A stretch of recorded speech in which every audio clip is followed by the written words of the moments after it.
Welcome दोस्तों, स्वागत है आप सभी का आपके अपने YouTube channel online study YouTube channel में। आज का जो लेक्चर है वो आपके लिए काफ़ी इम्पोर्टेंट लेक्चर है, क्योंकि इसमें अपन बात करने वाले हैं ऑल एग्ज़ाम्स के पीवाईक्यू क्वेश्चंस के बारे में, जो एग्ज़ाम में काफ़ी बार पूछे जाते हैं।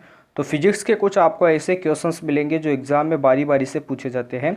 तो चलिए बिना टाइम वेस्ट किए आज के सेशन को अपन स्टार्ट करते हैं। आज के जो सेशन का जो फर्स्ट क्वेश्चन दिया हुआ है ये काफ़ी इंपॉर्टेंट क्वेश्चन है, जो आपका न्यूमेरिकल टाइप का क्वेश्चन है।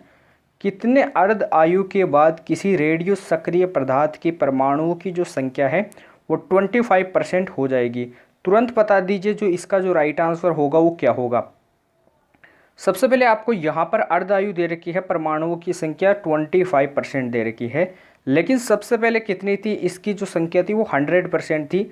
जो आपका फर्स्ट जो आपका अर्ध आयु था, क्या था? फर्स्ट अर्ध आयु हाफ लिमिट था, यानी अर्ध आयु था। इससे क्या होगा? ये 50% होगा। अब आगे देखते हैं 50% से क्या होगा। सेकंड आपका क्या चलेगा? अर्ध आयु चलेगा। तो 50% का आधा क्या हो जाएगा? आपका 25% हो जाएगा। तो देख लीजिए 100% का आधा क्या होगा? 50%। 50% का आधा क्या होगा? 25%। इनमें आपके दो साइकिल आते हैं, फर्स्ट आपका अर्ध आयु और आपका सेकंड अर्ध आयु आएगा। तो यहाँ से पूछा जा रहा है कि कितने अर्ध आयु काम में आएंगे 25% परमाणुओं की संख्या निकालने के लिए। तो 25% परमाणुओं की संख्या निकालने के लिए दो आपके हाफ साइकिल काम में आएंगे, अर्ध आयु काम में आएंगे। तो राइट आंसर क्या हो जाएगा? बी ऑप्शन हो जाएगा। अगले क्वेश्चन को देखिए, नेक्स्ट क्वेश्चन क्या दिया हुआ है।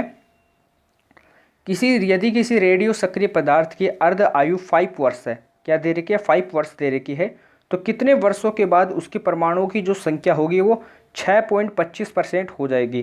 6.25% का मतलब होता है 6 1/4% हो जाएगी। 6 सही 1/4% हो जाएगी। तो सबसे पहले कितनी परसेंट होती है? 100% होती है। कितनी होती है? 100 होती है। फर्स्ट अर्ध आयु में क्या होता है? ये 50% हो जाता है, इसका आधा। सेकंड अर्ध आयु में क्या हो जाता है? 50% का आधा क्या हो जाता है? 25%। फिर थर्ड अर्ध आयु होती है, उसमें क्या हो जाता है? 25% होता है, इसका आधा कितना हो जाएगा? 12.5% हो जाएगा। फिर 12.5% का जो क्या होगा? 12.5% का जो अर्ध आयु होगा, यानी फोर्थ अर्ध आयु होगा, वो कितना हो जाएगा? 6 सही 1/4% हो जाएगा।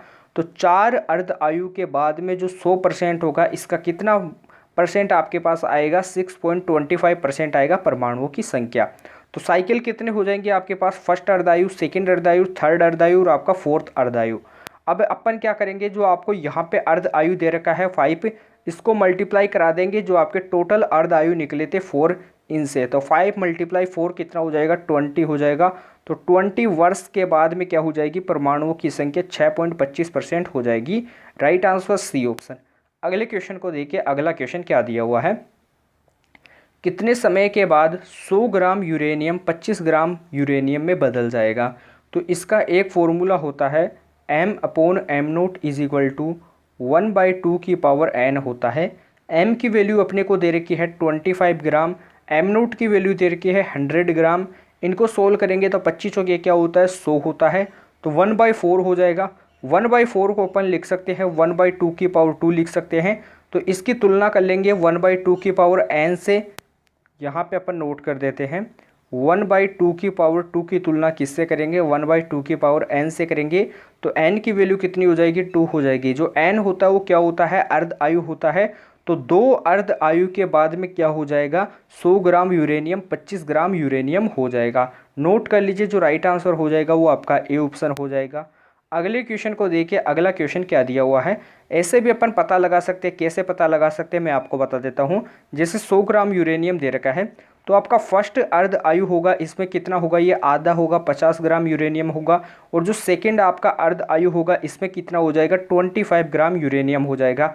तो देख लीजिए आपके दो अर्ध आयु काम में आते हैं, या फिर आप वैसे भी पता लगा सकते हो। नेक्स्ट क्वेश्चन को देखिए, अगला क्वेश्चन क्या दिया हुआ है। निम्न में से कौन विद्युत चुंबकीय प्रकृति की नहीं है? कौन सी आपकी जो किरणें हैं जो विद्युत चुंबकीय प्रकृति की नहीं है? एक्स किरणें, बीटा किरणें, गामा किरणें या फिर नॉर्थिस? तो विद्युत चुंबकीय जो प्रकृति की जो किरणें नहीं है वो कौन सी नहीं है? बीटा किरणें नहीं है। तुरंत नोट कर लीजिए। अब आपसे क्वेश्चन आता है कि कोई आवेश दे रखा है Q, यदि यह स्थिर है, क्या है? स्थिर अवस्था में है, तो ये कौन सा क्षेत्र उत्पन्न करता है? चुंबकीय क्षेत्र उत्पन्न करता है, विद्युत क्षेत्र उत्पन्न करता है, कौन सा करता है कमेंट बॉक्स में टाइप करके बताना है। यदि आवेश गतिशील अवस्था में है तो वह चुंबकीय क्षेत्र और विद्युत क्षेत्र दोनों उत्पन्न करता है, लेकिन स्थिर अवस्था में वह एक ही उत्पन्न करता है। वो कौन सा करता है, चुंबकीय क्षेत्र या फिर विद्युत क्षेत्र? ये आपका HW क्वेश्चन है, तुरंत कमेंट बॉक्स में टाइप करके आपको बताना है। अगला क्वेश्चन दिया हुआ है, यदि आपको क्रमानुसार 1 और 27 द्रव्यमान दे रखे हैं, M1 दे रखा है 1 दे रखा है, M2 दे रखा है 27, तो दो केंद्र की त्रिज्याओं का अनुपात क्या होगा? तो इसमें आपका एक फॉर्मूला होता है R = R0, A की पावर क्या होता है 1/3। जहाँ पर जो R0 होता है इसकी वैल्यू क्या होती है 1.2 फर्मी होती है, FM से शो किया जाता है। 1 फर्मी = क्या होता है 10⁻⁻15 मीटर होता है, जो क्या होती है नाभिक का आकार होता है। यहाँ से भी क्वेश्चन आपके एग्जाम में पूछा जाता है। अब बात करते हैं यहाँ से क्वेश्चन क्या आ जाता है। यहाँ से अपने को रेशियो बताना है, R1/R2 क्या हो जाएगा, R0 A1 अपॉन में R0 A2 की पावर क्या हो जाएगा 1/3 लिख देते हैं। R0 से R0 चला जाएगा तो R1/R2 निकालेंगे तो 1/27 की पावर 1/3 हो जाएगा। क्या हो जाएगा 27 की पावर 1/3 हो जाएगा। 27 को मैं लिख सकता हूँ 1/3 की होल पावर 3 लिख सकता हूँ, मल्टीप्लाई हो जाएगा 1/3 से, 3 से 3 कट जाएगा तो क्या हो जाएगा रेशियो बच जाएगा आपका 1:3 बच जाएगा। Right answer A option. अगले क्वेश्चन को देखिए, अगला क्वेश्चन क्या दिया हुआ है, N प्रकार के अर्धचालक में मुख्य धारा वाहक क्या होते हैं? N से आपको पता रखना है, जिस ट्रिक होती है N का मतलब क्या हो जाएगा नेगेटिव। बस ट्रिक्स के लिए आपको याद करना है, N से आपका नेगेटिव आता है, और नेगेटिव जो आपका चिन्ह होता है, नेगेटिव जो मार्क होता है वो किस पे आता है, इलेक्ट्रॉन पे पाया जाता है। इलेक्ट्रॉन पर नेगेटिव पाया जाता है, तो इसके कारण N प्रकार के अर्धचालक में मुख्य धारा वाहक क्या होते हैं, इलेक्ट्रॉन होते हैं। इसी प्रकार से क्वेश्चन आ जाता है कि P प्रकार के अर्धचालक में मुख्य आवेश वाहक क्या होते हैं? तो मुख्य आवेश वाहक क्या होते हैं, P का मतलब क्या हो जाएगा, ऐसे याद रखो पॉजिटिव हो जाता है। क्या हो जाता है पॉजिटिव, और पॉजिटिव चिन्ह होता है वहाँ पर क्या पाया जाता है, होल्स पाए जाते हैं, यानी छिद्र पाए जाते हैं। जहाँ से इलेक्ट्रॉन चला जाता है वहाँ पर पॉजिटिव चिन्ह आ जाता है, होल बन जाते हैं। तो इसमें P प्रकार के अर्धचालक में आवेश वाहक क्या होंगे, होल होंगे।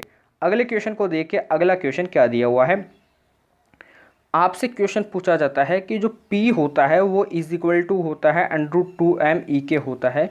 P आपका मोमेंटम दे रखा है, M मास दे रखा है, E के काइनेटिक एनर्जी दे रखी है। क्वेश्चन कैसे आता है मैं आपको बता देता हूँ। क्वेश्चन ऐसे आता है, यदि आपको द्रव्यमान की वैल्यू कितनी दे रखी है, यहाँ से दे रखी है 10 kg दे रखी है, कितनी दे रखी है 10 kg दे रखी है, तो ये कितना हो जाएगा 20 हो जाएगा। काइनेटिक एनर्जी की वैल्यू आपको दे रखी है 20 जूल दे रखी है।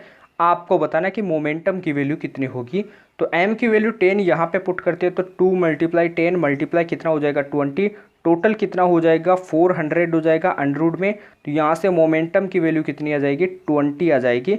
मोमेंटम का मात्रक क्या होता है वो आपको पता होना चाहिए। P = क्या होता है mv होता है, अर्थात kg/s क्या होता है मोमेंटम का मात्रक होता है, संवेग का मात्रक होता है। अब क्वेश्चन आपको अगला क्या दिया हुआ है, पीएन संधि डायोड एक कुचालक की भांति व्यवहार करता है यदि उसे किस में जोड़ा जाता है। आपका क्या होता है, यह आपका क्या होता है डायोड होता है, डायोड ऐसे बना हुआ होता है।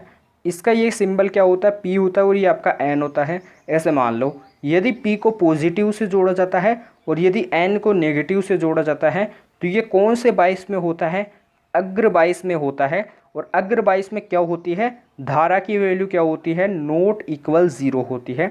जब आपको बोला जाए यदि P को माइनस से जोड़ा जाता है, P को माइनस से और N को पॉजिटिव से जोड़ा जाता है, तो ये कौन सा बाइस कहलाता है, उत्क्रम बाइस कहलाता है, अर्थात रिवर्स बाइस कहलाता है। इसमें धारा की वैल्यू क्या होती है 0 होती है, अर्थात जो आपका सर्किट होगा वो कुचालक की भांति व्यवहार करता है। कैसे भांति व्यवहार करता है, कुचालक की भांति व्यवहार करता है। तो पीएन संधि डायोड एक कुचालक की भांति व्यवहार क्यों करता है, क्योंकि इसे जोड़ा जाता है उत्क्रम अभिनीति में, पश्चिम बाइस में जोड़ा जाता है। नेक्स्ट क्वेश्चन देखिए, अगला क्वेश्चन क्या दिया हुआ है, ग्रीन हाउस प्रभाव का कारण क्या होता है। अवरक्त किरणें यानी इंफ्रारेज, पराबैंगनी किरणें यानी अल्ट्रावायलेट रेज, और आपका रेडियो तरंग होता है, या फिर नन ऑफ दिस। तो जो ग्रीन हाउस प्रभाव होता है इसमें अवरक्त किरणें पाई जाती है। अवरक्त किरणें रिमोट टीवी का जो रिमोट होता है इसमें भी पाई जाती है।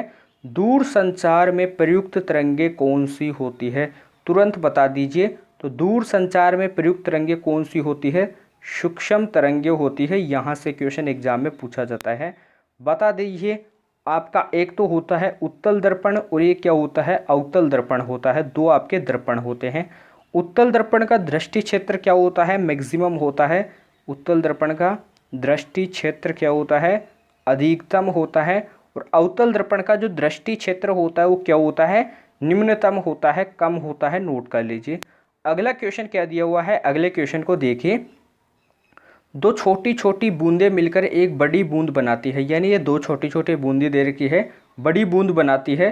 तो इस प्रक्रिया में क्या होता है, इस प्रक्रिया में क्या होता है, टेम्परेचर का मान क्या होता है, अधिक होता है। टेम्परेचर का मान अधिक होने से क्या होती है, जो ऊर्जा होती है वो क्या होती है, मुक्त होती है। क्या होती है, मुक्त होती है, ऊर्जा का लॉस होता है। तो छोटी छोटी बूंदें मिलकर बड़ी बूंद बनाती है तो टेम्परेचर बढ़ता है। टेम्परेचर बढ़ने से ऊर्जा मुक्त होती है।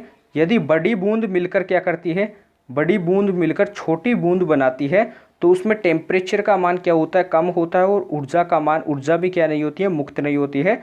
ऊर्जा उसमें उत्पन्न भी नहीं होती है, मुक्त भी नहीं होती है, लेकिन लॉस नहीं होता है, इतना याद रखना है। तो राइट आंसर ए ऑप्शन।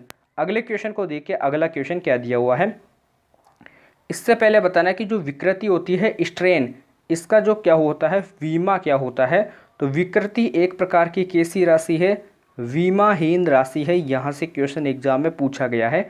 विमाहीन राशि कौन सी है, विकृति दे रखा था, एक्सेलरेशन दे रखा था, मोमेंटम दे रखा था, फोर्स दे रखा था। ऐसे आपके चार ऑप्शन दे रखे थे। क्वेश्चन दे रखा है, एक धन आवेश को समविभव सतह पर चलाने में किया गया कार्य। तो आपको कभी भी क्वेश्चन पूछा जाता है समविभव सतह से रिलेटेड, तो समविभव जो सतह बोले या फिर समविभव पृष्ठ बोले, तो इससे रिलेटेड जो भी वर्क होता है वो कितना होता है, शून्य होता है, जीरो होता है। आंख बंद करके भी आप आंसर लगा सकते हो, जहाँ पे भी आपको समविभव पृष्ठ दिखाई दे तो उसके लिए जो कार्य किया गया होता है वो कितना होता है, जीरो होता है, शून्य होता है। Right answer B option. अगले क्वेश्चन को देखिए, प्रोजेक्टाइल मोशन से रिलेटेड दे रखा है। प्रोजेक्टाइल मोशन में किसी बिंदु पर त्वरण यानी एक्सलरेशन व वेलोसिटी परस्पर परपेंडिकुलर कहाँ पर होते हैं, निम्नतम बिंदु पर, उच्चतम बिंदु पर, दोनों पर, या फिर नन ऑफ दिस। तो प्रोजेक्टाइल जो मोशन होता है वो कैसे होता है मैं बता देता हूँ, वो ऐसे होता है। अब यहाँ से आपका क्या होता है, उच्चतम पॉइंट होता है और यहाँ पे आपका क्या हो जाता है, निम्नतम पॉइंट हो जाता है। निम्नतम पॉइंट वैसे तो नीचे तक भी जाता है, तो उच्चतम पॉइंट आपका ए होता है। तो जो आपका उच्चतम पॉइंट होता है इस पे त्वरण और जो वेग होते हैं वो क्या होते हैं, परस्पर लंबवत होते हैं। कैसे होते हैं मैं बता देता हूँ। ये त्वरण ये आपका वेलोसिटी मान लो और इसे एक्सेलरेशन मान लो, दोनों क्या होते हैं, आपस में परपेंडिकुलर होते हैं, दोनों में लंबवत का संबंध होता है। तो कहाँ पर, उच्चतम बिंदु पर होते हैं। Right answer B option. तुरंत नोट कर लीजिए इस क्वेश्चन को भी। अगले क्वेश्चन को देखते हैं। सड़कों पर विद्युत बल्बों के प्रकाश को उत्सर्जित करने के लिए किस दर्पण का प्रयोग किया जाता है, अवतल दर्पण का, समतल दर्पण का, उत्तल दर्पण का, या फिर नन ऑफ दिस। तो जो आपका विद्युत बल्ब होगा, मैंने आपको अभी बताया कि किस दर्पण का दृष्टि क्षेत्र अधिकतम होता है, यानी दृष्टि क्षेत्र भी अधिकतम होता है और उस दर्पण के जो प्रकाश होता है उस दर्पण के द्वारा प्रकाश को फैलाया जा सकता है, प्रकाश को उत्सर्जित किया जा सकता है। तो वो आपका दर्पण होता है उत्तल दर्पण। फोटोन का विराम द्रव्यमान कितना होता है, तुरंत बता दीजिए। फोटोन का विराम द्रव्यमान कितना होता है, शून्य होता है। फोटोन की जो एनर्जी होती है E=hc/λ होती है या फिर hν होती है। यहाँ से भी क्वेश्चन एग्जाम में पूछा जाता है। अगले क्वेश्चन को देखिए, ग्रहों की गति से रिलेटेड कौन सा नियम आता है, सबसे पहले ये बताइए। तो केपलर का लॉ आता है। कौन सा लॉ आता है, केपलर का नियम आता है।